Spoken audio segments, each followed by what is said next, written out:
साथियों आप देख रहे हैं सतमार्ग रॉन्ग नंबर यूट्यूब चैनल और मैं लालचंद सतमार्ग।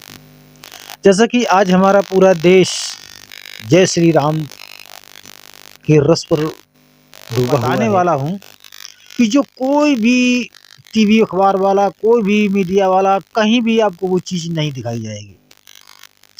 पहले तो इस बात पर विचार करना है कि उधर हमारे जितने शंकराचार्य हैं, शंकराचार्यों का मानना ये है कि अभी ये प्राण प्रतिष्ठा नहीं होना चाहिए। और इधर हमारे प्रधानमंत्री जी हैं, उन्होंने 22 तारीख का निर्णय कर लिया तो कर लिया।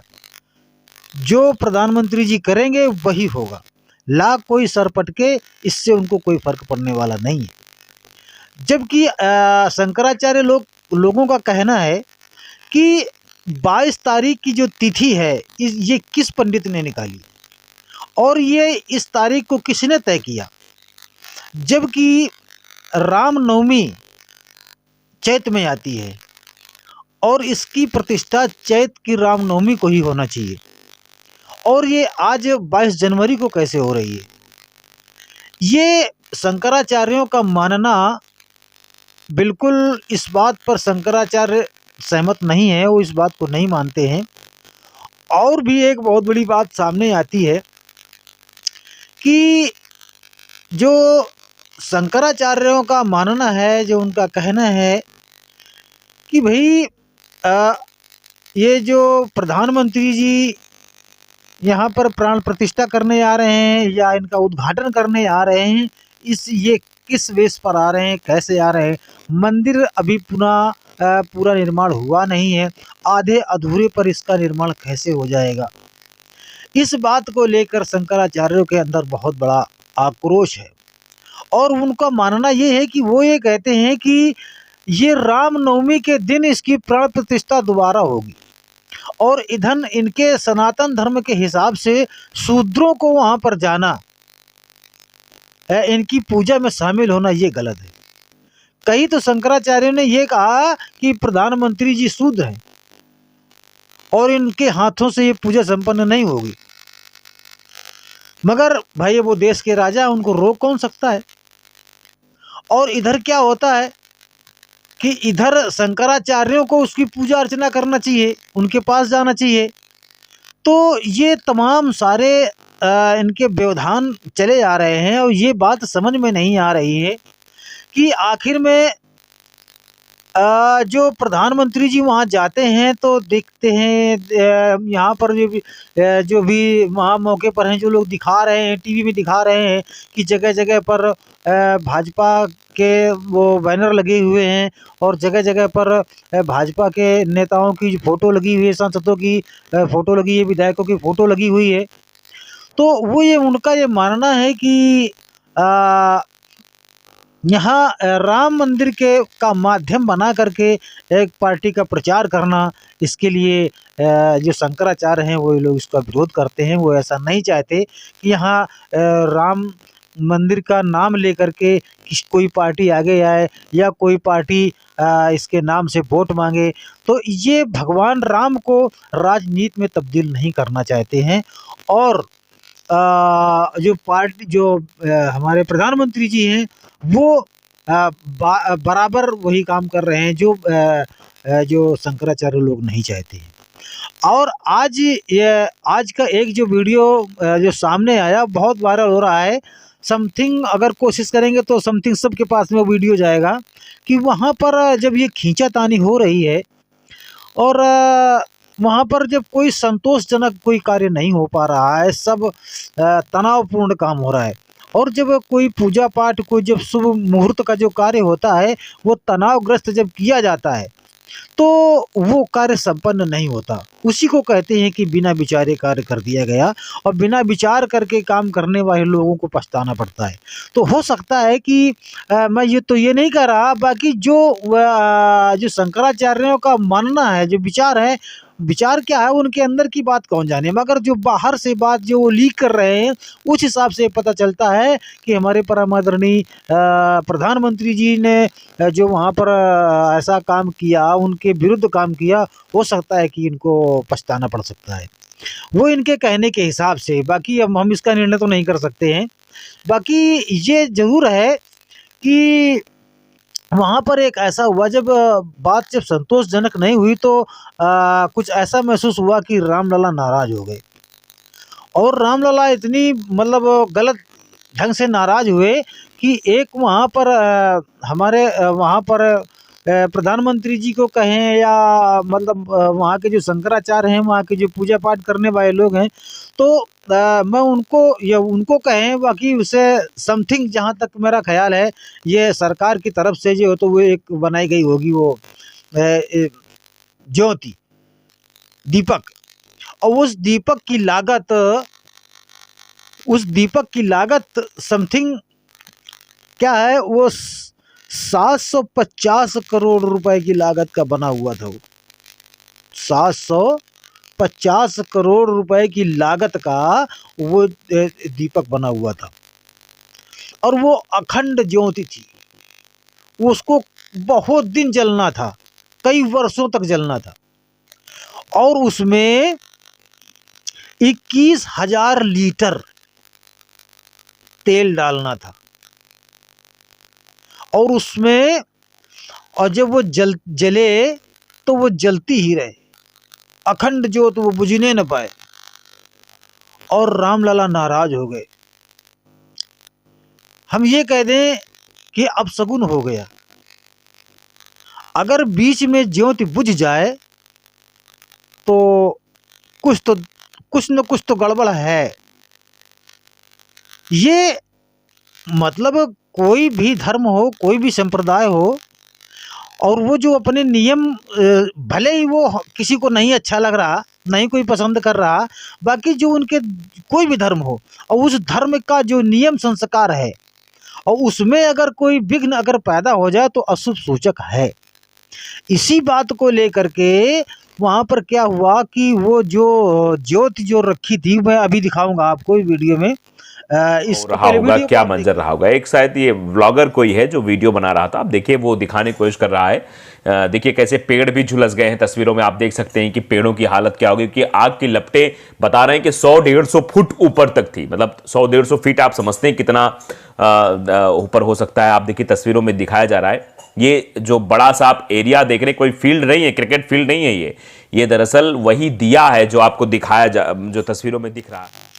इस तरह की ये यहाँ पर वो अखंड ज्योति बनाई गई थी कि इसे बहुत दिन तक जलना था। अब इसमें अचानक 12 बजे इसमें आग लग गई और वो जलने लगी। आप देख रहे होंगे इसमें जो पेड़ सब झुलसे हुए नजर आ रहे हैं।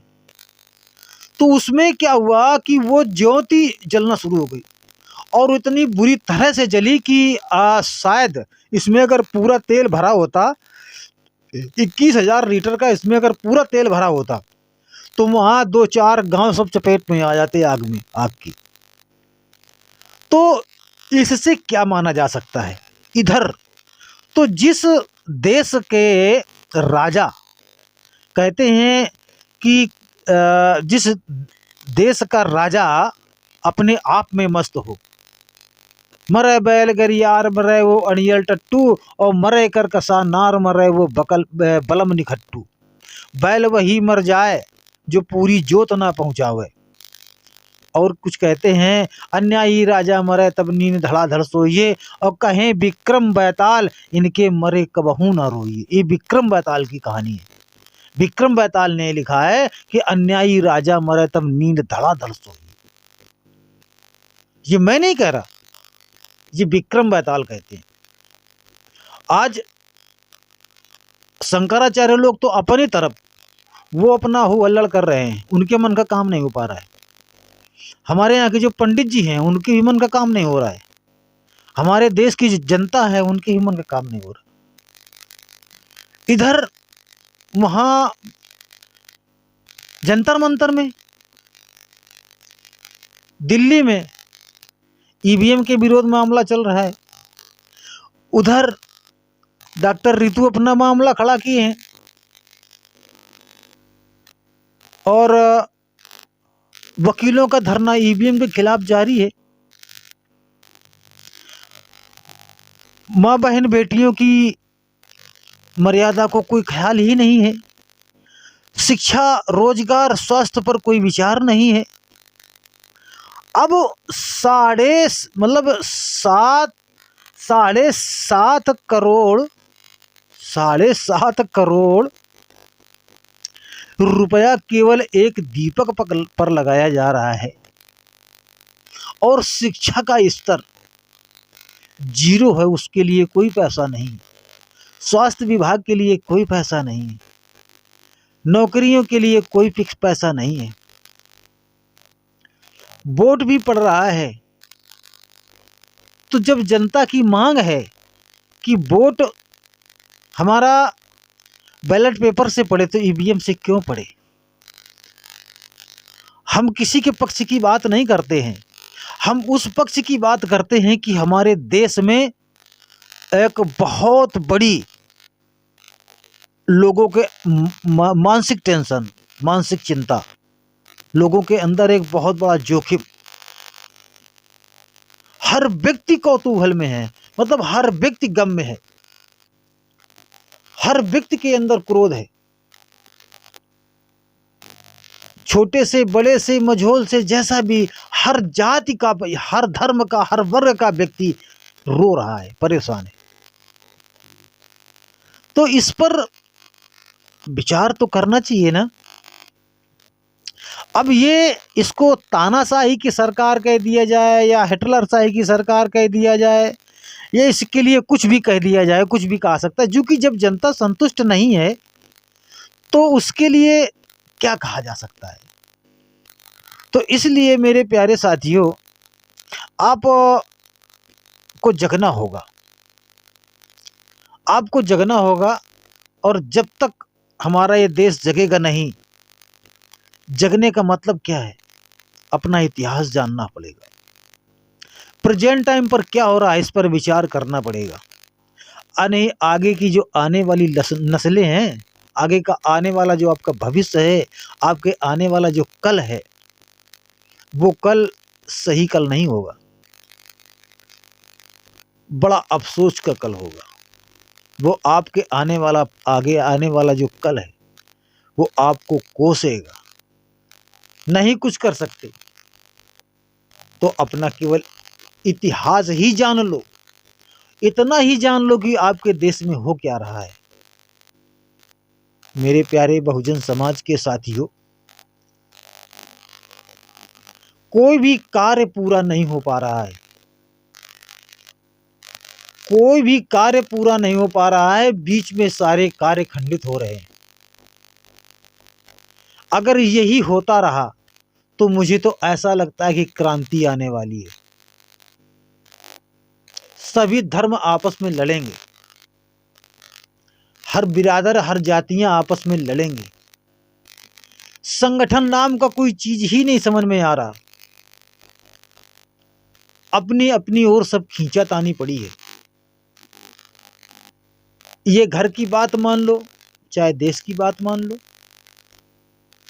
अगर किसी घर में अगर सब अपना सब खींचातानी करेंगे तो घर कैसे चल पाएगा? नहीं चल पाएगा।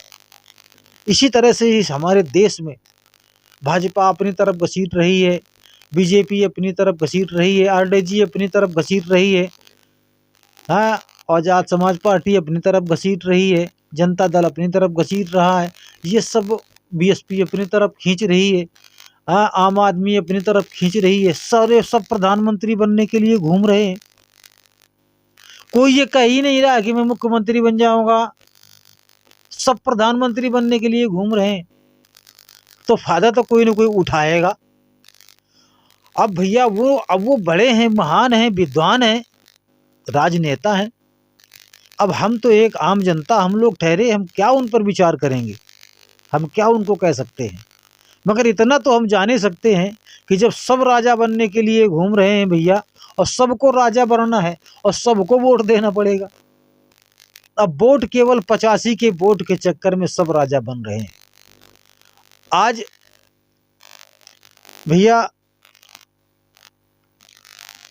वहां पर हमें इनवाइट किया गया, हमें वहाँ इनवाइट किया गया। एडमिनिस्ट्रेशन कह रहा है नहीं जा सकते हैं। तो मैं पूछ रहा हूँ क्यों नहीं जा सकते? क्या गलती की है मैंने? मैं बस हाथ जोड़ने जाना चाहता हूँ, रिस्पेक्ट पे करना चाहता हूँ। मेरे रास्ते में इनवाइट किया है, बट ये अलाउ नहीं कर रहे हैं। इतनी बुरी तरह से उनकी बेइज्जती की गई, निमंत्रण दे करके उनको बुलाया गया और बुला करके फिर उनका मान अपमान किया जा रहा है। वहाँ पर उनको अंदर जाने नहीं दिया जा रहा है, पूजा में शामिल नहीं होने दिया जा रहा है। अब वो बाहर बैठ करके अनशन कर रहे हैं। अरे जिस अनशन को आप वहाँ कर रहे हैं भैया जी, अरे इसी अनशन को बैठ करके ईवीएम पर अगर कर लेते तो आपका काफी कल्याण हो जाता। हम ये नहीं कह रहे कि पत्थर पे जान नहीं आती, होती है, मान लेते हैं, हम भी थोड़ी देर के लिए मान लेते हैं, मगर हम तो ये कहते हैं भैया राहुल भैया बिल्कुल सही हुआ तुम्हारे साथ में, बिल्कुल सही हुआ तुम्हारे, तो बिल्कुल तुमको तो ऐसा ही होना चाहिए। जब वहां पर शूद्रों की एंट्री नहीं थी तो वहां क्या करने गए थे? वहां क्या काम था आपका? आप यही चाहते थे ना, कम से कम ये हुआ तो कम से कम यादव समाज को ये पता तो चला कि नहीं हाँ यार हम भी शूद्र हैं, क्योंकि ये अपने आप को शूद्र मानने के लिए तैयार ही कहाँ हो। ओबीसी अपने आप को शूद्र मानने के लिए तैयार ही नहीं है। और वो जब कह रहे हैं भैया कि शूद्रों का चंदा इसमें नहीं लगेगा, तो वहां क्या करने गए थे तुमको वहां एंट्री कैसे मिल जाएगी? यही तो बड़ी विडंबना है। अगर राहुल भैया शूद्र हैं तो हमारे प्रधानमंत्री जी कौन पंडित हैं कि क्षत्रिय हैं कि ठाकुर हैं, वो भी तो शूद्र हैं। अब इनके बताने के हिसाब से बता रहे हैं, मुझे तो पता नहीं इनका गोत्र क्या है। और एक मतलब एक शूद्र से वहाँ पर उद्घाटन करवाया जा रहा है, एक शूद्र दरवाजे पर बैठ करके वहाँ पर वो अनशन कर रहा है।